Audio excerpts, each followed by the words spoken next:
first! God first! Ayun. Shoutout po sa mga tropa pips natin, mga Manilenyo. At shoutout po sa mga Kaistonians natin na manonood, magre-replay ng ating pong live, ng ating pong mga vlog. Salamat po sa mga Kaistonians natin na sumusuporta po sa aking mga vlog patungkol kay Yorme Isko Moreno. At ako po ay hindi po ako umalis, hindi po ako nawala kay Yorme, hindi po ako nag-iba ng pambato sa Maynila. Pagdating sa Maynila, Yorme Isko Moreno lamang po ang aking susuportahan, wala pong iba. Ayan po ay ano na yan, fix na yan, for life na yan. Hindi na po ako mag-iiba ng aking pagsuporta kay Yorme Isko Moreno. Kahit sino pa po makakalaban niya, kahit anong partido pa makakalaban niya, at kahit sino pa pong grupo makakalaban niya sa Maynila, Yorme lang po ako. Kasi yang si Yorme, nakita natin ang kagalingan niya na simula't simula. Yan po ang isang buhay na testimonya na kaya mong paunlarin ang sarili mo sa pamamagitan ng sarili mong kaparaanan. Nagawa ni Yorme yan. Kaya ako po'y hangang-hanga dyan. Kaya nga po siya ang aking sinuportahan noong panahon ng 2022 elections dahil nga po si Yorme ay isang ekonomista. Bakit? Meron pa po ba kayong ibang kakilala dyan na politiko na galing sa pagbabasura, kumain ng pagpag, nag-tricycad? Grabe po ang kahirapan ng buhay na dinanas ni Yorme, pero nasan po siya ngayon? Tinatamasa po niya ang kasikatan, ang kayamanan, na kung hindi dahil sa kanyang sariling pagpupursige, hindi po niya ito matatamasa. Kaya nga po sabi ko, sa may mga nag-PPM sa akin, may mga nagtatanong sa akin, ako po ay hindi umalis kay Yorme, never ko po siyang iniwanan.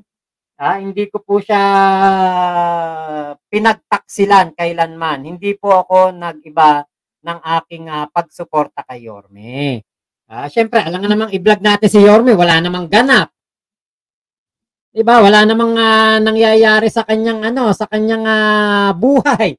Diba? Nung mga nakaraang araw, nakaraang panahon, walang ganap si Yorme, kaya anong i-vlog natin kay Yorme? Ngayon, na binabanatan si Yorme, I'm here to protect. I'm here to defend. Panata na natin yan ito yung isa sa kumbaga para makatulong naman tayo sa ating bayan. Ako po ay mahirap lamang. Ako po walang kakayahan. Ang isa po sa paraan ko para makatulong sa mga Manilenyo ay ang mailuklok ang tamang tao para po sa Maynila. At si Yorme Isko Moreno lang po yun. Wala nang iba pa. Kaya nga ngayon, eto, naku po, Tos Mariosep. Kung ako kay Hani Lacuna. Ano sabi mo, Hani Lacuna? Wala nang babalik. mukhang ikaw ang hindi na babalik. Mayor Hani. Ikaw ba, ano ka ba? Natutulog ka ba? Ano ba nangyayari sa'yo? Nananaginip ka ba? Kanina, kahapon. Gustong-gusto ko i-vlog kahapon kaya lang ang ganda ng live natin kahapon, kaya hindi natin to naitapik agad. Pero Mayor Hani Lacuna, parang natutulog ka yata sana magising si Mayor Hani Lacuna. Diba? Katulad po nito, Sus Mariosep.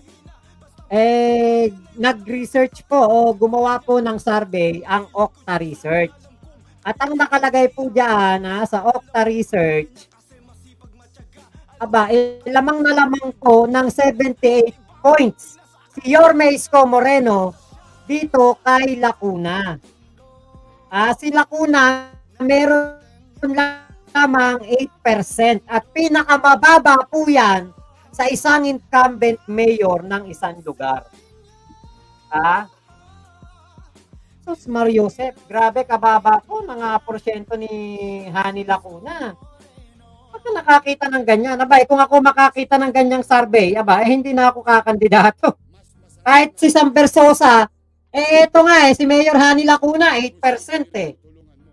Si Sam Versosa, baka 0.5% lang yan. Kasi si Sam Versosa, makikiamot lang ito sa boto ni Hani Lacuna. Makikiamot lang to sa boto ni Hani Lacuna. Kaya po, aba, si Sam Versosa, dapat mag-isip-isip na siya. Meron pa naman siyang pagkakataon na huwag na lang kumandidato sa Maynila at kalimutan na lang niya ang pagiging mayor ng Maynila. Kasi katulad nito, ito. Doon lang tayo sa totoo. Doon lang tayo sa katotohanan. Si Mayor Hani Lacuna, nakapalo ako diyan. Tinitignan ko Facebook niyan. Natutulog sa pansitan niya noong mga nakaraang panahon. Walang ganap. Aba, ngayon, napansin ko, nitong nagproklama o nagsabi o kumalat ang mga bali-balita na si Yorme Isko Moreno ay kakandidatong mayor ulit ng Maynila. Aba, ayun na, doon na, parang naging masipag na po yung FB page ni Mayor Hani Lacuna. Tumutulong na, kabisa ko na. Nakita natin kapag meron ng update, may upload, mga pamimigay ng tulong. Sumipag si Mayor Hani. Yun ang ating nitong mga nakaraang linggo, yan ang nakita natin. Kaya sabi ko, okay. Hindi po kailangan ng Maynila ng isang mayor na kumikilos lang kapag po oras na ng kampanyahan. Hindi po kailangan ng Maynila ng mayor naisip bata. Ate ka pa naman ni Yorme, pero ang ganap mo para kang batang sumisigaw kahapon. Wala nang babalik! Wala nang babalik! Tama, wala nang babalik, Mayor Hani Lacuna, dahil hindi ka na makakabalik. Shoutout sa iyo, Ate Tamura. Hello po. Sabi ni Percel Mitchell, mataas talaga po si Yorme sa lahat ng survey. Yun nga po, at ito po hindi magandang sign. Bakit? Hindi po ito national election. Ito po ay local election ang sinurvey. Kung ito ay survey para sa mga senador, pwede pa pong maiba ang standing.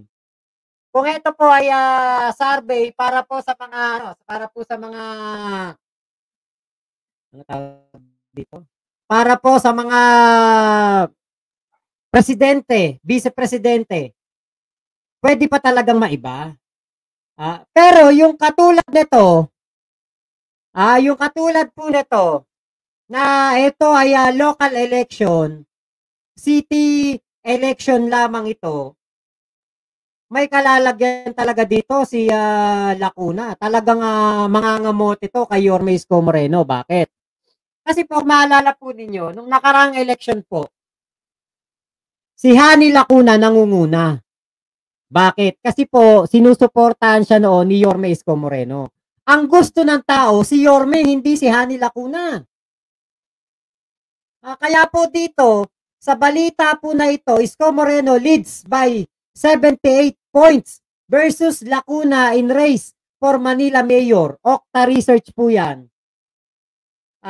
Sigurado na po talaga, sabi ko nga sa inyo, si Yorme Isko Moreno, hindi na to kailangang magpakilala sa tao. Hindi na kailangang magingay. Hindi na kailangang mangampanye. Sa totoo lang. Kahit po marami ang kumalaban kay Yorme, marami po ang mag-vlog, magsalita ng hindi maganda kay Yorme, sure win na to sa Maynila. Malabo na tong mapalitan.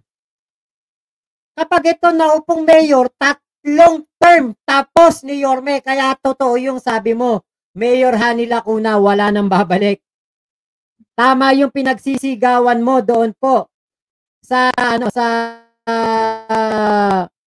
balita.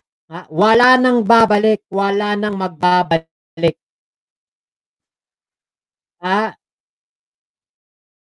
Eto, panoorin natin to. Parang isip batang nagsisisigaw eh. Hindi bagay.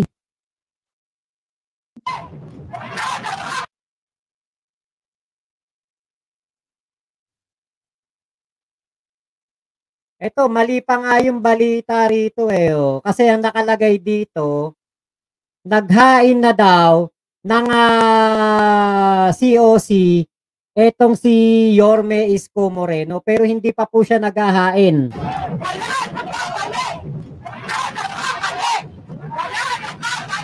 Wala na talaga. Manila Mayor Hani Lacuna Pangan kasama ang mga taga-suporta na nagtipon-tipon sa kartilya ng Katipunan malapit sa Manila City Hall bago maghain ng kanyang Certificate of Candidacy o COC para sa re-election araw ng Huwebes, October 3. Nang magbigay ng kanyang maikling talumpati, tila may pinasasaringan din si Mayor Lacuna. Sa lahat ng hindi magtaksil! Marami! Taksil ka eh. Ikaw ang taksil sa bayan eh. Diba? Ikaw ang taksil. Walang nagtataksil. Ikaw ang taksil.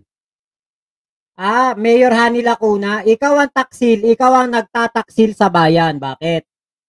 Pinagkatiwala sa'yo yan eh. Pinagkatiwala sa'yo yan. Yang pwesto na yan, na inalagaan ni Yorme ng 3 taon. Pero ngayon lamang, 2024, ka nag-ingay.